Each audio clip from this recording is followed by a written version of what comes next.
I'm going to go over your homework last night was to finish those last two problems from the foldable from yesterday. So the first problem, most classes started or finished in class, says Crystal drove 8,100 meters in 1.5 hours. What is her average speed in meters per second? So whenever we're given a problem, we always start with known or given, unknown, and the equation that we're going to use. So the first thing we see that is known is that our distance is 8,100 meters or 8,100 meters, and our time is 1.5 or 1.5 hours. Our unknown is the speed in meters per second, and the equation we're going to use is velocity equals distance over time. Now, so you probably realize right away that you have a problem because our time is in hours and our final answer needs to be in meters per second. So we're going to do a conversion. We're going to convert it to seconds. So just like we did with the metric system, you start with what you're given.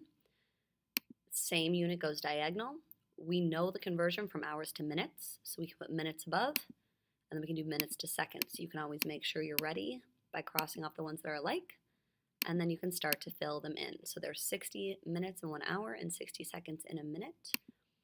If you multiply the top, multiply the bottom, and divide, you get 5,400 seconds or 5,400 seconds. Now we can plug it into our equation.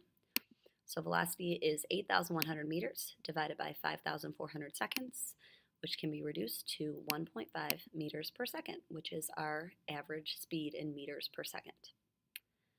The second problem, Lavana is driving on a highway with a speed limit of 39 kilometers per hour, assuming she maintained the same speed for all of her trip. How far did she travel in 2 hours and 15 minutes? Again, we start with the knowns. We have a velocity of 39 kilometers per hour. We have a time of 2 hours and 15 minutes. We want to know how far, so we're looking for a distance. Our formula is distance is velocity times time. We're going to need to convert this strictly to hours. Easiest way to do this is think about a clock. 15 minutes would look like that, which is a fourth of a clock, or 0.25. So we can change this to 2.25 hours. We're going to multiply our two numbers, and we end up with a distance of about 87.75 kilometers.